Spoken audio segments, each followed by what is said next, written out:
À medida que nos conhecemos melhor, podemos identificar padrões de comportamento, superar desafios pessoais e estabelecer metas alinhadas com os nossos valores. E isso é tão importante e tão valioso, né, gente? Isso nos capacita, então, a viver uma vida mais significativa, mais equilibrada e gratificante. É sobre isso que eu vou conversar agora com a Grazi Zamboni, criadora do podcast Café com o Senhor. Grazi, seja muito bem-vinda mais uma vez ao Manhã da Piedade. Bom dia, Vá. Bom dia a todos. Que alegria, né, estar aqui com você falando sobre autoconhecimento. É algo que a gente precisa muito falar, né, Grazi? Sim. Na semana passada a gente estava falando sobre amor próprio e assim, é impossível se amar sem se conhecer, né? Exatamente. Eu acho que é um constante conhecimento, né? Só para já ir fechando, mas assim, todo dia a gente vai se conhecer de novo, né? Sim. E como que foi, Grazi? Assim, eu e a Grazi, a gente sempre conversa e você já me falou um pouquinho, né, sobre essa sua jornada do autoconhecimento, mas eu queria que você compartilhasse com o pessoal de casa. Como que foi, assim, a Grazi lá na adolescência, ao longo dos anos? Porque é um processo que a gente está em constante evolução, né, Grazi? Sim, e para mim, particularmente, foi bem sofrido, porque assim, a minha família, eu sou a única alta. A única grandona e tal, então eu não estava no padrão das baixinhas e eu achava que ali que estava toda a beleza, todo aquele centro, né? Então eu me senti o patinho feio. Ai, meu Deus. E eu não lidava bem com isso, alta, magra, desengonçada, toda aquela história. Até que uma pessoa me conheceu e falou assim, não, mas você não é um patinho feio, você é um cisne. Daí eu tive um outro olhar sobre a história, né? E aí comecei a buscar postura, a entender que eu poderia ser bonita naquele contexto. Porque acho que na adolescência, você não tem um conhecimento do seu eu interior, né? Sim. Mas do seu exterior ainda, é importante, né? Então, aí eu comecei a gostar de ser grande, de ser magrela, aquela coisa.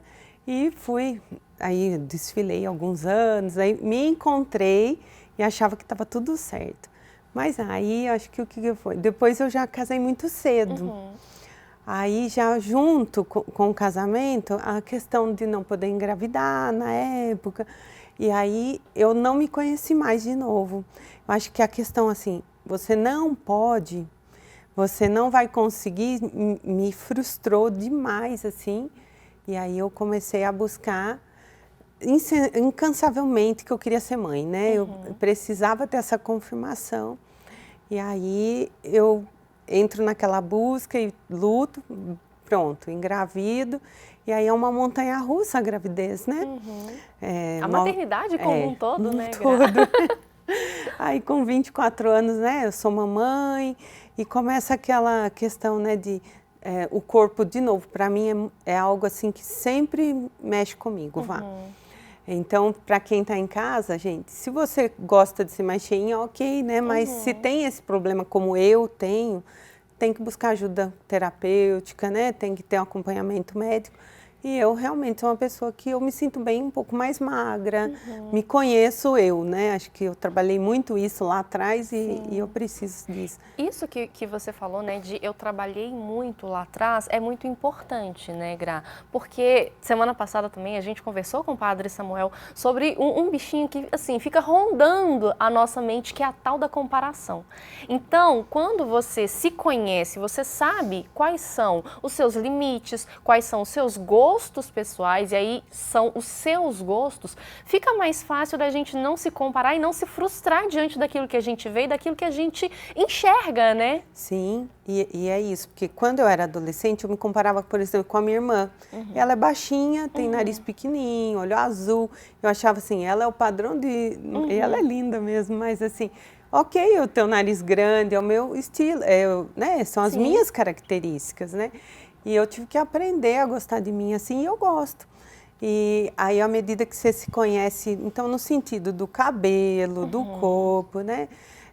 Depois da gestação, eu senti que eu precisava, por exemplo, pôr prótese, né? Então, agora todo mundo vai saber, né? Mas é porque eu realmente não me sentia tão feminina. E eu acho que a gente tem que buscar esse conhecimento em todo sentido. E à medida que eu me conheci assim, eu fui desenvolvendo as vontades, né, de estudar. Sim. E não foi a faculdade que eu queria no momento, mas a que eu podia.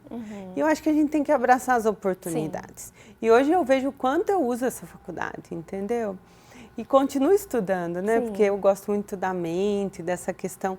Então, eu trabalho com mulheres, então é algo que eu acredito.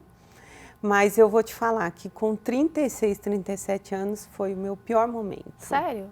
Sim, porque eu já estava aqui em BH e aí eu tive a questão da depressão, do pânico, de ficar desempregada, de só ser dona de casa, e não é só, né? Porque é muito amplo a questão de ser dona de casa. Mas na minha cabeça era só. A gente reduz, né, muito aquele lugar. Isso.